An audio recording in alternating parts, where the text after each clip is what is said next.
Bismillahirrahmanirrahim. Alhamdulillahi rabbil alamin. Arrahmanir rahim. Maliki yaumiddin.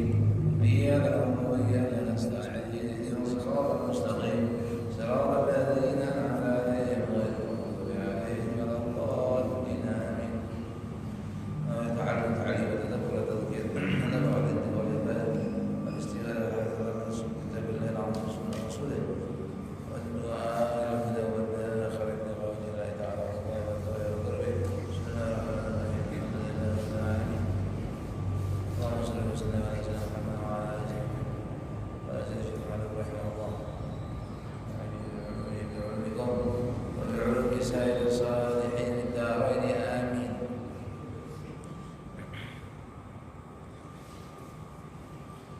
فإن قلت فهل يفترض علي أن أتعلم من علم التوحيد ما أنقض به جميع ملل الكفر وألزمهم حجة الإسلام وأنقض به جميع البدع وألزمهم حجة السنة. Pertanyaan ya, artinya ya Ibnu Ghazali sendiri yang menulis, lebih dengan seakan tadi fa'in qultali, jika kau bertanya, jika kau berkata, fahal yaftaridu alayya, apakah wajib, apakah diwajibkan atasku, atas kita ya, an ata'allama, untuk aku belajar min ilmi tauhidi, yaitu belajar daripada ilmu tauhid yang ilmu tauhid yang angkutu bihi, ay membatalkan, yang dengan ilmu tadi, apakah wajib aku ingin mempelajari ilmu tauhid yang sampai kepada ilmunya itu sampai kepada dapat membatalkan seluruh aliran atau seluruh kepercayaan agama kafir. Apakah wajib mempelajari sampai ke tingkat ilmu tauhid, tidak sekedar yang sebelumnya, yaitu setingkat bisa melawan untuk membatalkan akidah kafir ini. Wa ulzimuhum, ya, sehingga aku dapat mempertahankan kepada mereka, orang kafir, hujjatul Islam, yaitu dalil-dalil agama Islam ini, bisa berargumen, maksudnya mempelajari ilmu sampai bisa untuk membantah, berargumen kepada agama kafir. Wa anqudu bihi, dan juga dengan ilmu tersebut, ilmu tauhid, sampai kepada tingkat yang aku bisa membatalkan selain agama-agama kafir jami'al bidah, seluruh bid'ah ini, hal yang keluar daripada sunnah, daripada agama yang benar. Wa ulzimuhum hujjatas sunnah, dan aku mempertahankan terhadap mereka dalil-dalil sunnah, lawannya bid'ah. Apakah wajib? Ini pertanyaan ya. Kan sudah yang sebelumnya bahwa kita wajib mempelajari ilmu tauhid tentang mengiktikad keyakinan tentang wujudnya Allah, sifat-sifat yang sempurna dan seterusnya. Ya, mengenal tentang siapa itu Rasulullah dan seterusnya. Itu dibahas dalam ilmu usuluddin. Nah, pertanyaan selanjutnya, apakah wajib atas untuk lebih dari itu? Itu menguasai ilmu dalam usul, dalam akidah yang bisa dengan ilmu tersebut aku membantah kepada lain akidah. Nah, jawabannya fa'alam anna hadza fardun 'alal kifayah. Ketahui bahwa mempelajari lebih dari yang pertama tadi, yaitu yang sekiranya bisa membantah dan adu argumen kepada ahli kufur ataupun ahli bidah, itu fardu kifayah. Fardu kifayah itu kan artinya wajib di setiap tempat ada seorang yang menguasai itu, ya seorang yang alim mengenai hal ini. Jika tidak, maka berdosa semua. Hal itu kifayah. Jika salah satu sudah menjalankan, gugur kewajiban atas yang lain. Yang pertama, mempelajari ilmu tauhid yang dasar-dasar tadi, fardu ain, wajib masing-masing kita yang Islam belajar, mengerti. Tapi yang ini sampai ke tingkat bisa berhujjah terhadap lain akidah, itu fardu kifayah. Fardu kifayah. Wa innama yata'ayyanu 'alaika, hanya saja yang diwajibkan atasmu itu matusahihu bi i'tiqadaka, yang sekedar keyakinan itu menjadi benar, menjadi sahih, meluruskan keyakinanmu agar kamu punya keyakinan tidak menyimpang, tidak menyelenceng, lurus.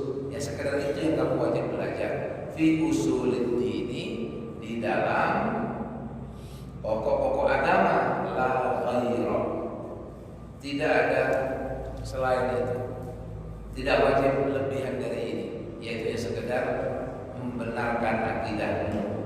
Wa kadzalika, begitu pula la yata'ayyan 'alaika, tidak wajib atasmu ma'rifatu furu'il tauhid wa daqaiqihi, yakni mengetahui tentang cabang-cabang ilmu pengetahuan tauhid, ya, ataupun daqaiqihi, detail-detailnya, rinci-rincinya tentang ilmu tauhid. Tidak wajib nih, ya Pak. Kadang ada orang yang berlebihan lah. Ada yang wajib untuk dia tidak dipelajari, ya lah, supaya dianggap orang hebat nih.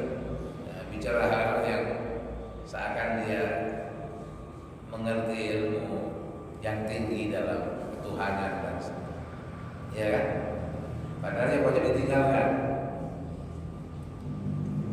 Jadi tidak wajib ma'rifah, mengetahui cabang-cabang ilmu tauhid dan detail-detailnya. Wal ityanu ala jami'i masailihi, tidak wajib bagimu, ya, mendatangkan semua masalah-masalah ilmu tauhid, tidak. Na'am. Oke, sampai di situ. Oke lah. In waradat 'alaika syubhatun. Nah, jika datang kepada kamu sesuatu yang tidak jelas, syubhat, sesuai tidak jelas, datang padamu fi usuluddin, di dalam hal dasar agama ini, pokok agama ini, tauhid, akidah, takhafu an tuqdaha fi i'tiqadika, ya, khawatir, yang kamu khawatir akan bisa membahayakan keyakinan. Ada sesuatu yang tak jelas, ya, padahal ini yang rinci tadi, yang cabang-cabangnya sampai mendetail tidak wajib. Oke.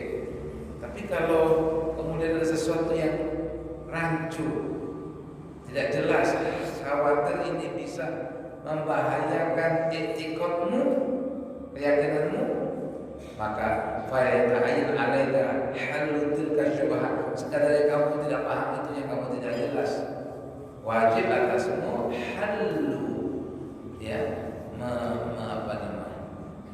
halu, melepas ibarat ikatan kan, kamu lepaskan, kamu uraikan ketidakjelasan tersebut, ya. Ta'an alaih, kalau memang ada tidak jelas, wajib atasmu kiranya menguraikan kesyubhatan tersebut bima amkana, sebisa mungkin, dengan bertanya, dengan belajar, minal kalamil muqnim, yaitu sekira kamu mendapatkan jawaban, kalam di sini jawaban yang muqnim, yang meyakinkanmu. Ada sesuatu tidak membuat dia ragu, nah, maka dia wajib belajar, menanyakan, sekira meyakinkan dia. Nah, sekedar itu saja. Wa iyyaka wal mumarata wal mujadalata. Ingatkan ya, sama Imam Ghazali. Nah, sekali-kali awas, waspada kamu berbuat mumarah dan mujadalah, yakni berbantah-bantahan dan berdebat. Dalam hal ini mumarah saling berbantahan, mujadalah berdebat masalah tentang ketuhanan dan lain sebagainya. Fa innaha, karena hal ini yaitu mumarah dan mujadalah, daun mahun, adalah murni penyakit, la dawa alahu, yang tidak ada obatnya. Obatnya susah. Kalau orang suka berbantah-bantahan, penyakit nih. Punya penyakit suka berbantah-bantah, suka membahas, suka berdebat, maka ini penyakit yang susah obatnya.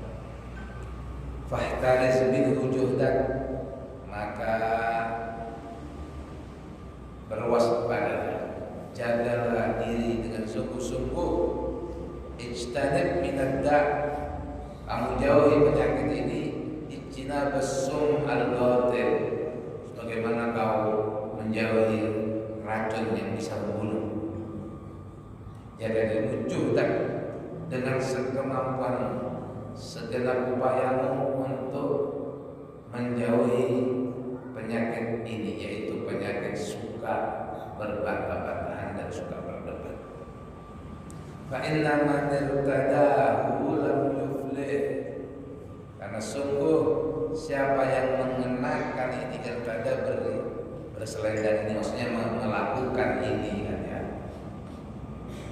melakukan hal inilah bisa rida. Irtada kan mengenakan rida, mengenakan selendang. Maksudnya siapa yang berlaku seperti ini, berlaku suka berbantah-bantahan dan berdebat, maka lam yuflih, orang ini tidak akan sukses, tidak akan beruntung, tidak akan mendapatkan apa yang dia maksud. Daripada apa? Daripada ilmu, kan? Maunya kan berilmu, mengerti, ya, dan mendapat keyakinan.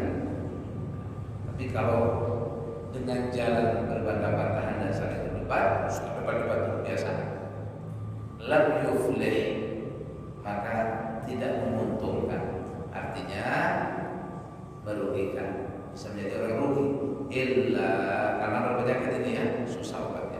Illa ayyatahammadahu Allah Ta'ala birahmatihi wa lutfihi, kecuali jika memang Allah Subhanahu wa Ta'ala meliputinya dengan kasih sayang dan belas kasihnya, itu lain.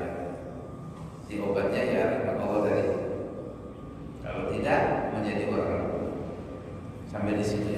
Suma'lam, kemudian ketahuan olehmu, annahu idza kana fi kulli qutrin, bahwasannya apabila di setiap daerah, di setiap wilayah, di setiap negeri ada da'in min du'ati ahli sunnah.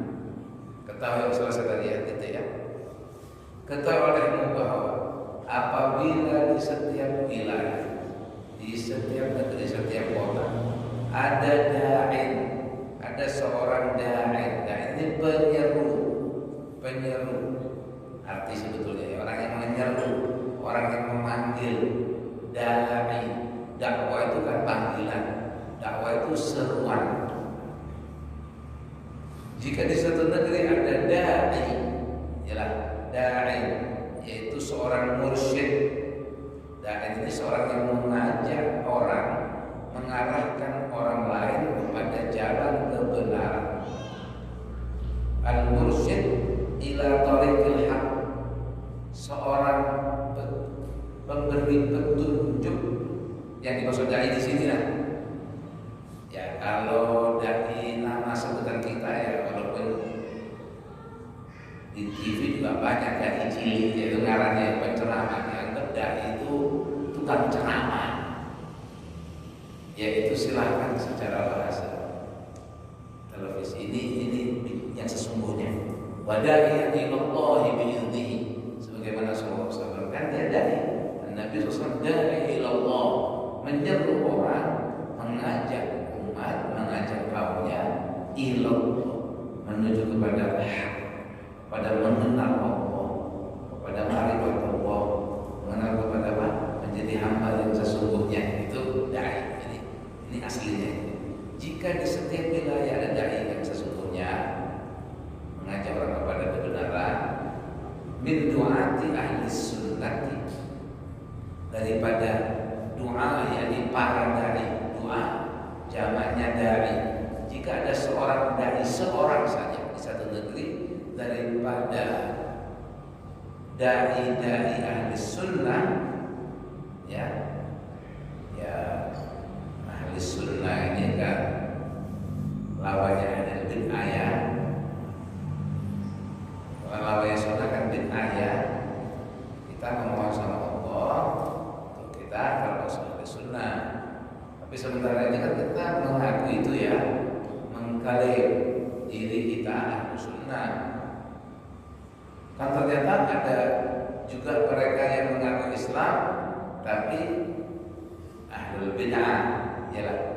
Ahlul bid'ah Islam juga, tapi banyak dia buat hal yang kadang diajarkan yang berhubungan dengan agama ya, berhubungan dengan ibadah ya, yang berhubungan dengan ibadah.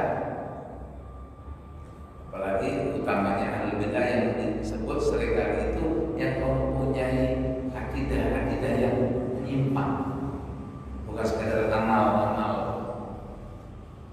etikatnya. Kemudian ahli sunnah yang dimaksudkan ahli bid'ah oleh mereka itu misalnya Qadariyah, Jabariyah, gitu lah. Itu mubtadi', ar-rawafid, ya, ar-rawafid, an-nawasib. Itu ahli bid'ah maksudnya, bukan ahli sunnah. Ya. Tapi sekarang kalau ada amalan dalam fikih furu yang berbeda itu tidak mengeluarkan jadi sunnah. Tidak, ya ada beda misalnya satu kuno satu kada kuno. Bukan berarti ini harus sunnah, bukan. Yang ini bermaulid, yang itu kada maulid, yang ini bawa kada bawa, ini sebetulnya tidak ada. Tapi kenyataannya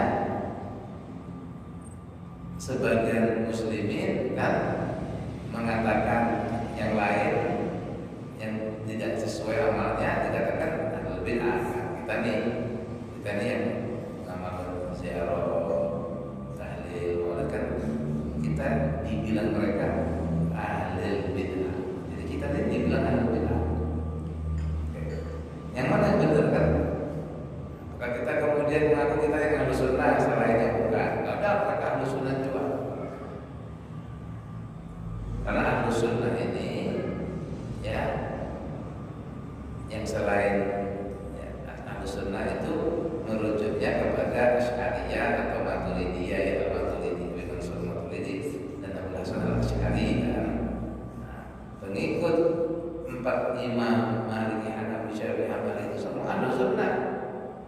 Apapun kemudian sebutannya, nisbahnya kepada imamnya kan, kita misalnya Syafi'i,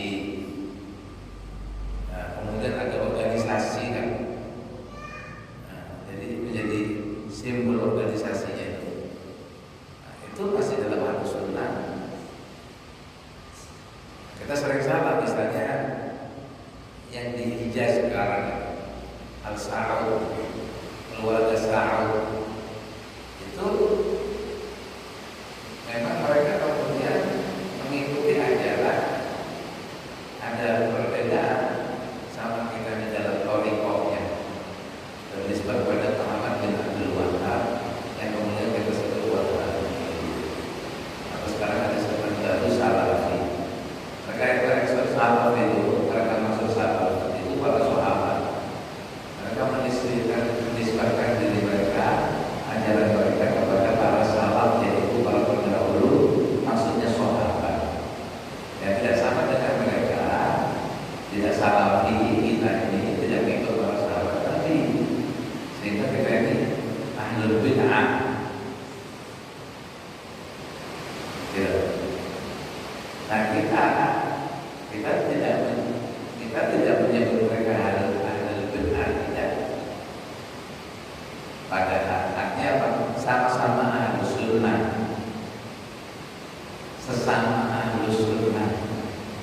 Jadi jangan maksud saya gini, jangan kira kita ini ahlus sunnah, selain kita bukan ahlus sunnah. Kita nggak klaim diri sama dengan mereka.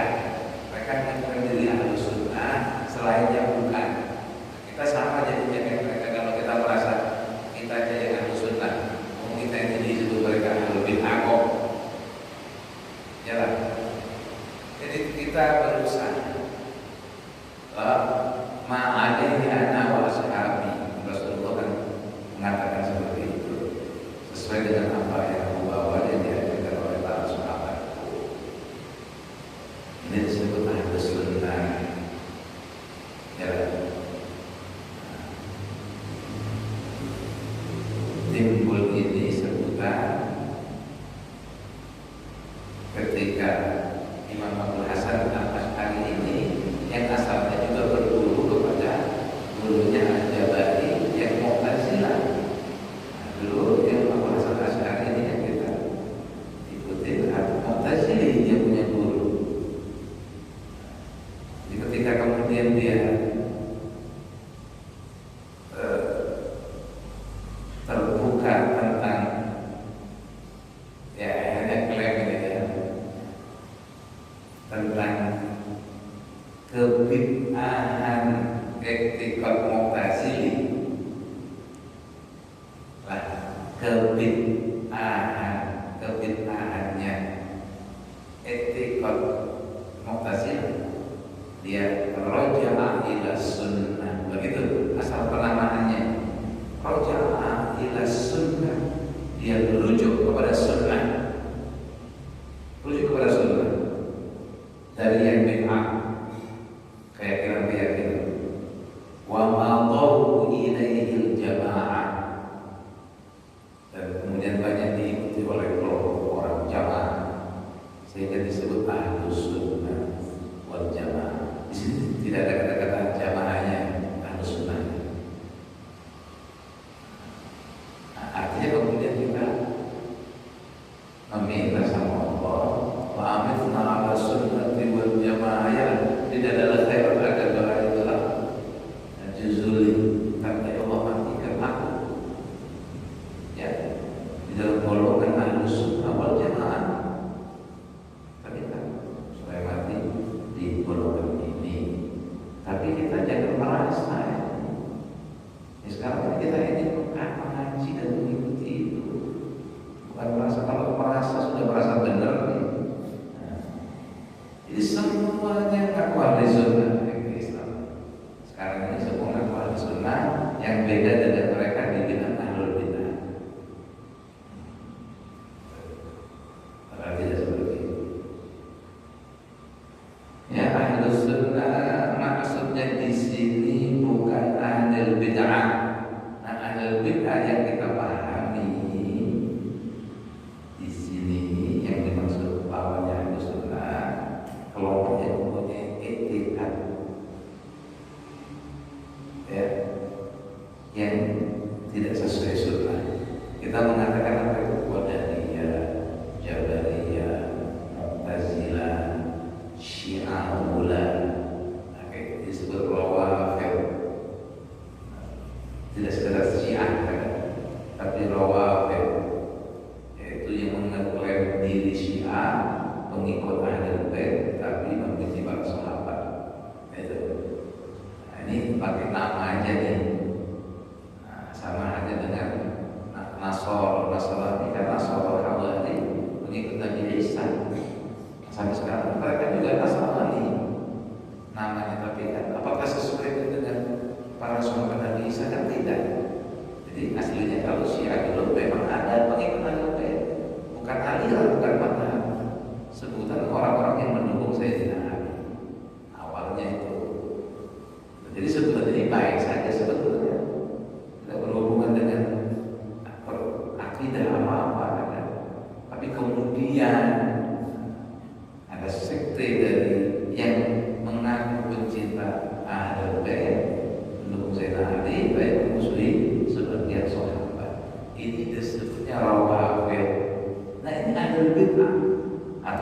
Khawas, ada kelompok-kelompok ya Khawarij yang memusuhi Ahlul Bait lebih banyak dan sebagian sahabat yang membunuh Sayyidina Ali bin Abi Thalib.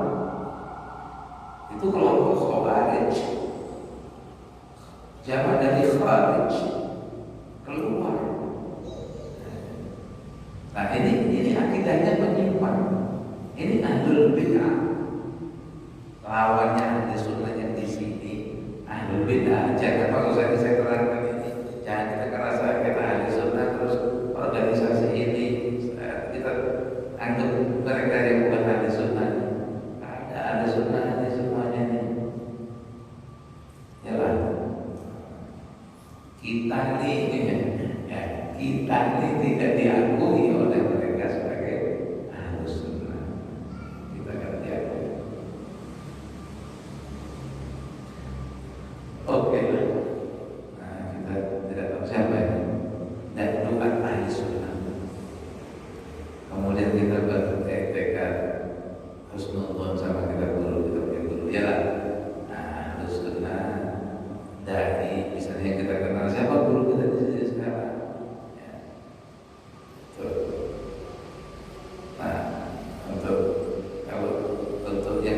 Orang besar yang diikuti orang banyak di sini kan paling gampang mencontohkannya nih, paling gampang nih. Guru suku lagi saya paling gampang loh, gampangnya kan, ya, itu gampangnya. Kita meyakini, oke, seperti itu kan, guru sekumpul sampai terus dari gurunya pada si Aksa dan itu kita yakin ya, para wali songo ini Ahli Sunnah. Kita kembalikan ajaran mereka itu. Apa sih yang mereka ajarkan? Kan gitu. Akidah mereka itu yang apa? Itu yang Ahlus Sunnah. Yang kita meyakini, ya. Yang membaca kitabnya kita baca ini rujukannya kepada Ghazali, kepada Syarili, amanatnya kepada Alawi, kepada Syarili, ya lah, Juzuli, Al-Adawi. Somo kepada al-Haqqaiq Habrumut ini kan yang kita meyakini ya. Kita baca ini kitabnya ini Al-Ghazali ya, kita meyakini bahwa ini Al-Ghazali dan itu mengikuti Ahli Sunnah. Jadi kalau di setiap wilayah ada seorang dai daripada duat Ahli Sunnah inilah yang yahullu syubhat, yang bisa membuka, menguraikan asyubah, yakni ketidakjelasan, kesyubhatan, wa yaruddu ala ahlil bidah, ya, dan adanya seorang dari Ahli Sunnah ini bisa mengcounter kelompok ahli bid'ah itu di setiap wilayah. Misalnya di luar itu ada punya akidah yang menyimpang lah, ada rawafid itu tadi. Rawafid itu jamaknya raf ya, dari kata rafat. Rafat itu menolak. Mereka kenapa disebut rafat? Karena menolak mual sahabat, menolak wilayah atau keadilan para sahabat Nabi Muhammad SAW. Dia rafat menolak, sehingga disebut rawafid.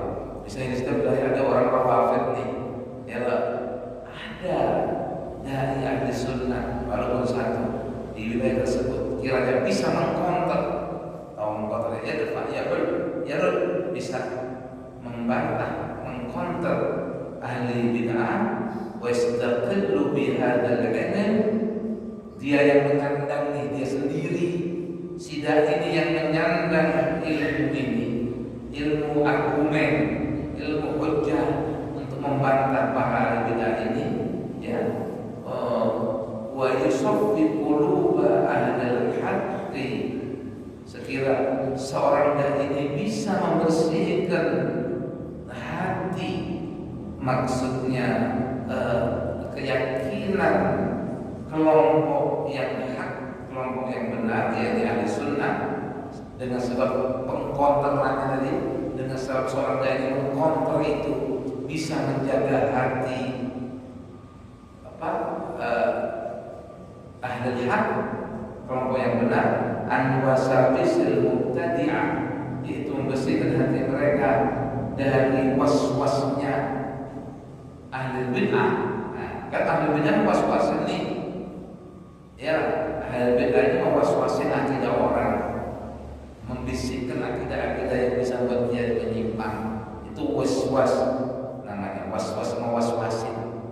Sekira ada seorang dari satu yang mampu untuk mengkontrol itu tadi was-wasnya ahli bid'ah, ya, faqad saqatal fardu amman siwa, maka gugur kewajiban atas yang lain.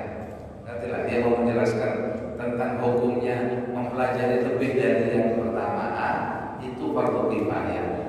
Dia contohkan, jadi di setiap wilayah, setiap negeri ada nih orang yang bisa mengontrol satu saja, maka gugur kewajiban atas yang lain.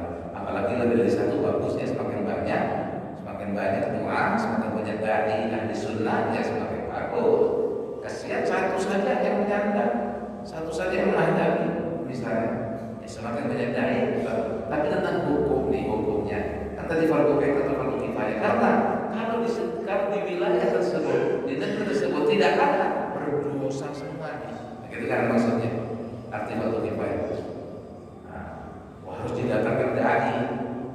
Kalau di negeri kita tidak ada, ya lah, begitu maksudnya tentang hukum ini kewajiban. Kadzalika la yalzamuka min ma'rifati dalili ilmi. Selesai ilmu tauhid tadi ya. Ilmu tauhid selesai. Begitu juga ketidakwajiban tadi ya. Tidak lazim, tidak harus kamu, tidak wajib kamu mengetahui detail-detail ilmu sir. Ya, ilmu sir masih ingat tadi ya? Tentang ilmu pembersihan hati tadi, ilmu syahadat, wadhalika dicontohkan syuhudil asma, bersaksi atas asma-asma wa sifat wa syuhudil dzat, wa dicontohkan tentang ilmu sir asrarul Quran, rahasia Al-Quran, rahasia kenapa ini dilarang, kenapa ini kok dibolehkan, rahasia daripada ilmu ghaib yang itu tidak bisa dipelajari dari seorang guru. Ilmu ghaib langsung dimengerti dari Allah Subhanahu wa taala. Ini dagaib ilmu sir. Detail-detail ilmu sir juga layak disabuka. Tidak wajib kamu tidak. Sekarang kita tahu ya.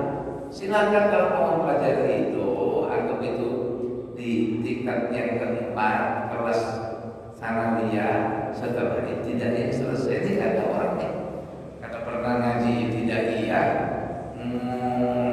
ilmu aliyah. Sekarang ini mulai supaya dikira orang harap, dikira orang hebat. Kenapa? Yang ibtidaiyah kenapa?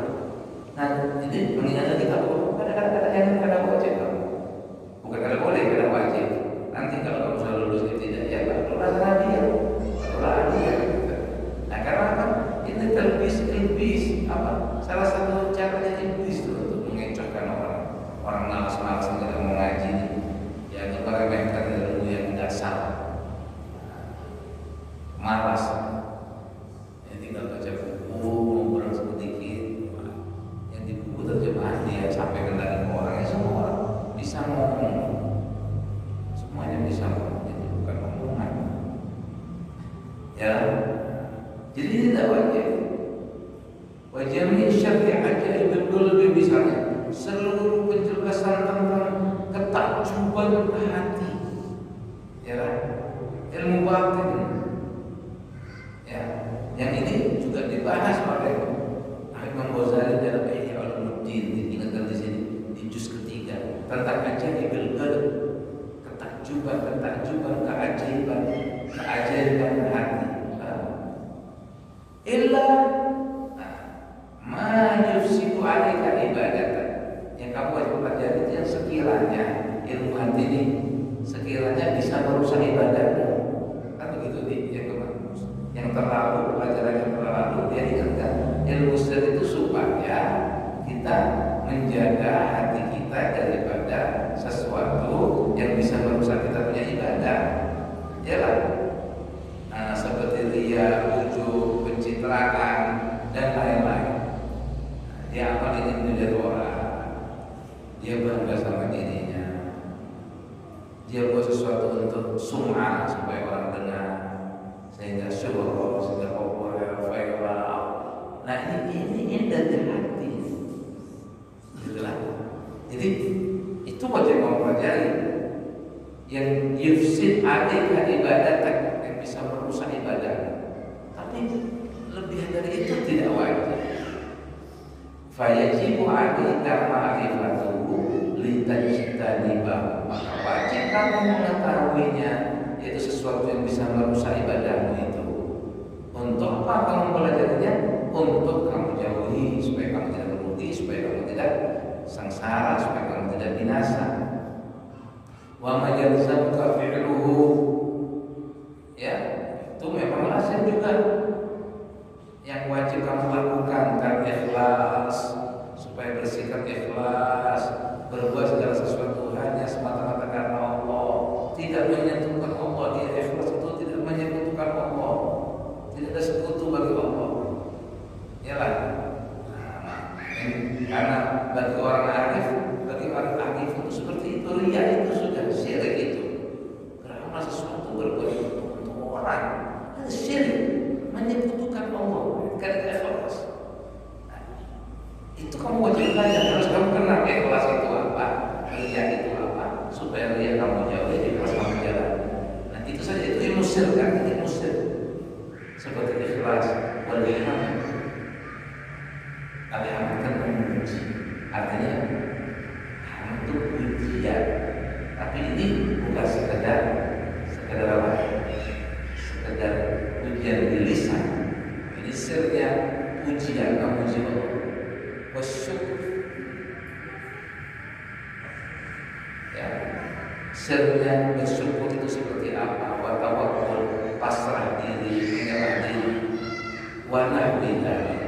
Dan yang semacam ini, ridho, sobat, fayalzamuka ma'rifatu, kamu lazim mengetahui ini, lituhadiyahu, untuk kamu amalkan, untuk kamu jalankan.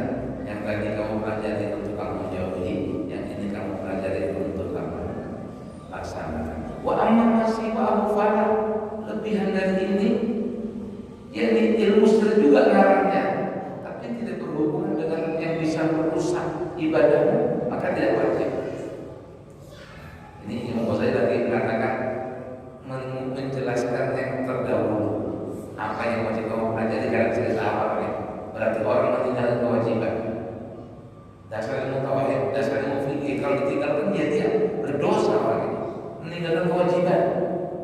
Orang kadang ngaji itu berdosa terus, kadang ngaji yang dasar yang wajib.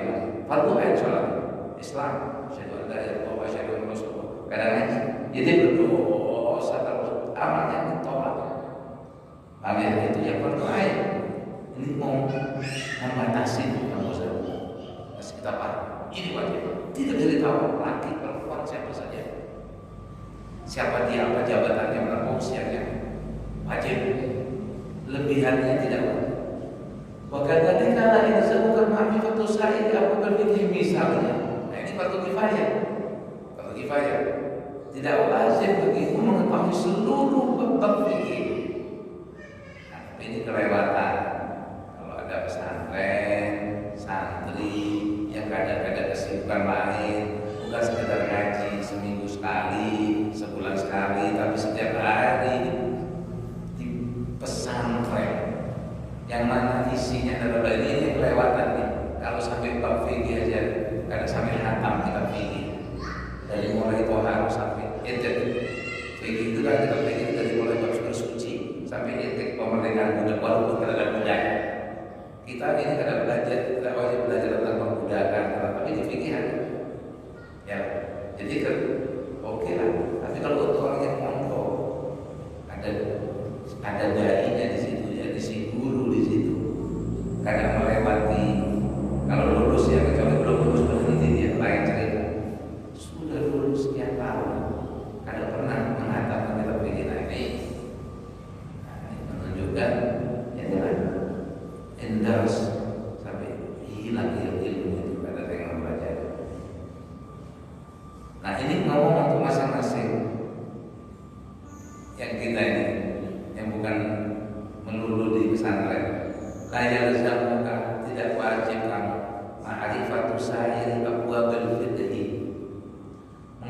seluruh bab-bab fikih. Tidak. Jadi bersuci karena kamu wajib sholat. Karena kamu wajib sholat setelah balik, kamu wajib belajar bersuci. Tentang air juga, tentang najis juga. Wajib itu kamu. Karena kalau kamu panjang umur sampai Ramadan, kamu wajib mempelajari puasa. Ya kan? Kalau kamu sudah pegawai, gimana? Kalau pegawai, soalnya di sini tidak wajib atas mempelajari seluruh bab fikih minal buyu'i misalnya daripada jual beli. Memang ada wajib. Tapi kalau kita kemudian interaksi kita menjual beli, ya wajib sudah kita jual beli, ya wajib hukumnya, akadnya, apa yang boleh dijual, apa yang tidak boleh dibeli. Ini kada boleh dijual, lalu ada barang yang boleh dijual, kada boleh dijual. Inilah syarat sahnya jual beli bagaimana. Itu kan kalau kita interaksi sudah wajib. Sebelumnya kita, nah kalau kita sudah mulai berdagang jual beli wajib. Kemudian kita dapat foto dan sebagainya, ngumpulin wajib belajar zakat. Berlebihan mampu wajib haji, manasik haji, belajar bab haji. Kan gitu ya, tergantung ketika kita sudah wajib. Di sini sebutkan selain ibadah namanya muamalah. Tidak wajib kamu mengetahui semua bab fikih minal buyur misalnya, jual beli. Kalau jual beli, tapi kalau sudah jual beli, dagang bukan toko, ya wajib. Oke, itu maksudnya yang sebelumnya nih, jual beli kan wajib. Ya lah, fardu kifayah, artinya harus satu tempat, satu negeri itu ada orang yang ngerti ini, alim tentang jual beli dan gitu ya. Tidak fardu ain. Wal ijarat, tentang apa namanya, sewa menyewa, ada wajib. Belajarnya karena wajib fardu kifayah, cukup di satu tempat ada satu minimal. Ada fardu ain seperti sholat tadi masing-masing harus. Oke. Tapi kalau kita kemudian mau usaha sewa menyewa, wajib kita ngerti. Wajib. Gimana? Mengamalkan sesuatu tidak tahu, maka tidak sah. Nah, sesuatu tidak sahnya bisa jadi haram. Jual beli yang tidak sah, hasilnya tidak sah, tidak sahih, rusak hasilnya. Riba dihilangi, padahal riba. Ya, cuma nggak disebut riba. Apa istilahnya? Sandal, apa gitu. Karena dia tidak gaji, jadinya riba. Nah, misalnya. Jadi semua ada solusinya, semua ada hukumnya. Sewa menyewa kan wajib fardu kifayah. Tapi kalau kita mau melakukan sewa menyewa, kita harus tahu hukum. Jangan tanya kepada sidangnya tadi. Nah, sidang itu ada seorang darinya harus sudah ini untuk semua bab fikih. Kalau nggak ada berdosa semua. Satu kampus, satu negeri. Nah, ini jadi orang itu menyandang. Nah itu artinya menyandang, bukan menyandangnya. Nah itu dia menyandang dengan dia ini menjadi kuat buat. Nah kita tanya, fasal pada dikri untuk mengatakan mau saya menyewa, tanya dulu untuk guru aku ini ada modal ini boleh lah aku kerjasama aku ini apa? Nah tanya, hukumnya begini dari awal sesuai. Oke. Buat nikah, ada wajib nih belajar bab nikah nih. Kalau belum mau nikah, kalau sudah mau nikah wajib. Ini kawin kan belajar. Kemudian fardu kifayah nikah itu. Tapi kalau kita mau menikah, laki atau perempuan, wajib belajar tentang nikah. Yang pertama, yang dulu minggu yang lalu, minggu yang dua, minggu yang lalu, itu kan bisa ditawar. Wajib itu belajar suci, sholat. Oke, saya ulangi lagi. Ini kan tidak wajib kalau kita tidak mau melakukan. Ingat, tapi kalau sudah mau melaksanakan, mau nikah, belajar, jangan ribut. Jujuran aja nih. Figuran dilipet-lipet uang. Aduh, boleh tapi itu kan penting. Anaknya suruh belajar, perlu lagi perempuan nih, supaya tuh punya pandang lebih lain. Kadang sebelah 20 ribut. Yang ngaji aja belum tentu rukun. Yang ngaji masalah ngaji. Ada bermasalah itu pakai perempuan. Bikin manasik. Nah sebetulnya kata mereka mau haji kan ada manasik. Harusnya orang lokal itu bukan para wedding, foto-foto. Nah ini bid'ah. Yang bid'ah dipentingkan, yang sunnah dilupakan. Padahal ada sunnah di dalam pernikahan. Mana orang bicara tentang sunnah? Gak masalah. Luput dari sunnah gak masalah. Pokoknya jangan luput dari bid'ah. Ini memang harus katakan sunnah.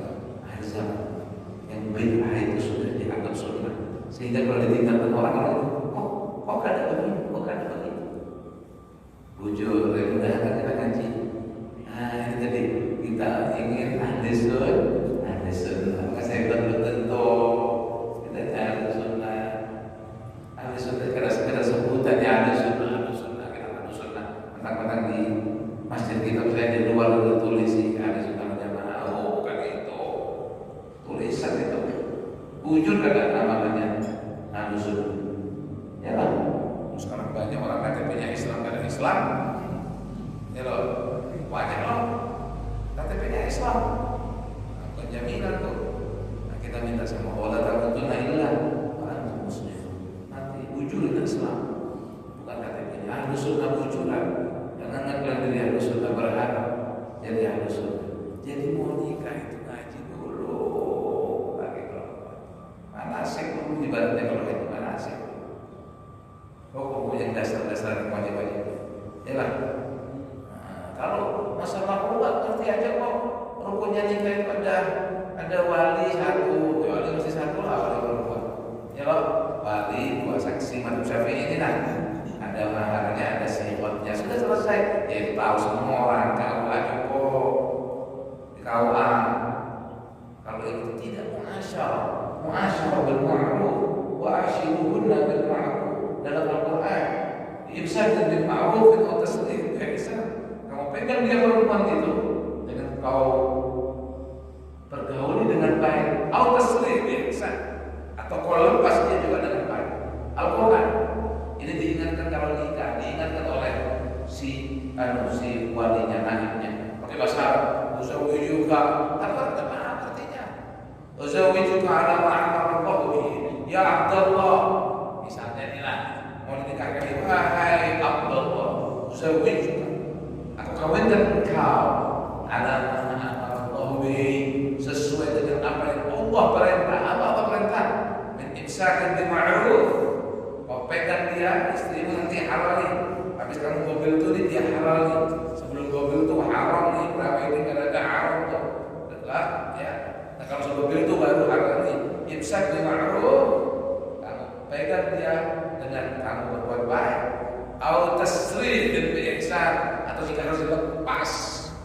Tasrih dilepas. Nah itu ayat Quran. Kamu memang harus lepas ihsan dengan baik juga. Oh ini ada. Ya lah, adalah orang lepas dengan baik. Ada, pasti ada baik lepasnya. Terkadang memang baik lepas mungkin. Nah Islam ada solusi. Jadi itu yang sunnah dibacakan ayat Quran. Kadang perlu baca taklid tolak. Kalau kekurangan cara ini kehabisan cara itu bid'ah di antaranya. Itu bid'ah. Tapi ya umumnya silahkan saja. Cuman bid'ah itu bid'ah tidak baik. Tapi ya sudah. Naibnya suruh dia baca. Ya. Aku kalau aku nyakiti kalau ngapain? Baru aku sudah ngomong talak. Dan itu hak laki-laki. Taklid itu menggantung tanah. Kada usah ditaklid juga. Karena perempuan didolimi misalnya. Kada usah taklid. Perempuan punya hak menggugat. Karena hakim sana. Kalau dia didolimi sama lakinya, dan ngerti hukum nih. Kada perlu di pernikahan baca, tapi ya silakan ya. Saya termasuk itu ya Pak Guru. Ngurus kumpul, ada saya berapa kali makanya nih. Kalau ngurus kumpul nikah orang, kada baca taklid. Enggak usah. Kada Kalau kita tarik, ya silahkan biar baca kita berdua, biar kita baca juga suruh tanda tangan kan di sini. Ini bid'ah. Ya, yang penting jadi laki perempuan, si perempuan juga tahu haknya. Kada usah tarik, kada usah tarik itu menjatuhkan, tolak menjatuhkan cerai. Ngapain? Baru kamu sudah disuruh gantung cerai, rusak. Loh tapi Pak, ini hak perempuan kan? Islam kan memberi hak perempuan. Perempuan tidak bisa ceraikan laki, ceraikan kamu tidak bisa. Tuh Islam. Kalau ada perempuan dikasih hak itu, semua suami tercerai. Memang kada diberi hak, karena dia minta maaf ya dia perempuan, tapi dia kurang akalnya pendek. Walaupun pintar, karena banyak perempuan yang lebih cerdas. Si bini ini lebih cerdas dari si laki, banyak. Tapi pendek, gitu itu kalau pendeknya kurang itu ya. Cerdas mungkin lebih kan? Mungkin. Ada perempuan yang lebih cerdas dari laki, mungkin pendek, kurang panjang. Nah, sehingga tidak dikasih hak sama Islam. Laki hati-hati lah, begayaan saja ini nah kalau tidak ngaji alhamdulillah berat sampai gulingan mawar jatuh sama-sama. Lakinya sudah bilang hampir itu berulang-ulang. Gimana hukumnya? Gimana jadi anak apa anaknya? Nah, hati-hati laki-laki. Nah, laki jangan perempuan. Pendek nih, yang panjang, jadi jangan sembarang nih. Laki kalau mengucap dia jatuh, kadang-kadang dia bilang aku gaya, ada gayaan, aku emosi kan, ada emosi jatuh. Kecuali aku guling, karena jatuh guling, meninggal. Ya kan? Nah, tapi kalau perempuan baru guling buat kami, mengucap loh, jadi kan ada hak, ada hakim kamu. Perempuan hakim. Kalau memang kamu tidak diberikan hakmu, kamu dilolimi, ada hakim. Pergi hakim. Nah, ya, hakimnya yang ada, apa yang ada ini sudah lama lagi. Kan biar dulu kamu aja dicatat. Tapi aku tahu aja, Pak. Saya dilolimi, Pak. Oh iya, Pak. Panggil. Nah, itu bisa. Nanti hakim yang memutuskan. Jadi perempuan kadang kawan memutuskan, hakim yang memutuskan cerai. Oke? Nah ini harus tahu. Oke, belajar juga berarti karena belajar juga berarti untuk dihindari sebisa mungkin cerai itu ya. Nah, nikah mudah, cerainya susah. Oke? Nikah itu lebih mudah dari cerai harusnya. Ini kadang kebalik, nikahnya repot, cerainya gampang. Bukan karena cerai itu susah, nikah yang gampang. Benar, ini kesian nih belum nikah, repot mau pengen nikah, kesian. Vaksin dulu, kadang-kadang Islam mudah, nikah itu mudah, cerainya susah. Nah, tapi yang kita alami sebenarnya ini bujur nih. Nah ini artinya ini nikah bujur, ada wajib, bagi kifayah, bagi yang belum mau nikah. Sudah mau nikah, harus belajar biar gimana datang guru lah, anak biar misalnya untuk belajar apa lagi perempuan, apa yang wajib, apa sih kewajiban suami, apa haknya, apa kewajiban istri, apa haknya, kemudian nasihat harus bergaya dengan baik, harus begini, ini wahai perempuan, wahai istri, ini sekarang ketika dia jadi suami haknya yang paling besar atas lebih orang tua, ya wahai laki, wahai suami, ini orang perempuan kamu ambil dari keluarganya yang asalnya kamu sama abahnya, sama ibunya, sama kakaknya, sama adiknya. Sekarang kamu minta ke diri kamu harus jadi gaji bapaknya, dikejar ibunya, dikejar begitu lah. Itu aja untuk pelajaran. Nah, akhirnya masing-masing supaya konsen kepada kewajiban. Si suami ini supaya konsen apa sih yang saya wajib. Si istri konsen sama kewajiban ini. Kadang sebaliknya, oke? Si istri Yang dilihat kewajiban suami sama dia, yang suami dilihat kewajibannya, yang dilihat kewajiban lawan. Jadinya mengakur. Nah ini contoh sekilas tentang belajar nikah. Itu maksudnya isinya kan akad nikah di waktu langsung nih nikah kah, lawan kah, itu tidak wajib belajarnya kecuali ketika mau melakukan wal jinayah. Jinayah tadi ya pidana perdata itulah, itu jinayah. Jinayah itu jinayah, jamak jinayah. Jinayah itu perbuatan dosa, perbuatan dosa. Nah itu aktivitas itu mencuri, menuduh orang, melukai orang. Ada tuh melukai orang kita patahkan gigi orang, ambil barang orang. Nah kita tuduh orang, kita katain orang. Oke, kalau sembarangan. Ada tuh jinayah tuh. Ya, kita gosok barang orang. Nah hukumnya tuh bukan barang yang dipakai. Bukan barang yang dipakai. Nah, sandal di masjid misalnya, bukan punya dia kalau dia pakai. Nah kalau punya kita sudah dipakai orang, sudah kita kan harus pakai sandal. Jangan kita gosok sandal orang lain, sama kita boleh juga. Kalau kita sandal kita kan ada sudah. Kalau pakai sandal, bagaimana? Ya. Itu biasanya jinayah. Ini semua innama kullu dzalika fardun 'ala kifayah. Semua ini jual beli, saya menyewa nikah, cara jinayah, semua ini adalah fardun 'ala kifayah. Ada satu di satu negeri itu, terima kasih sama dia, kita doakan dia banyak umur itu, karena menyandang membuat kita kena berdosa.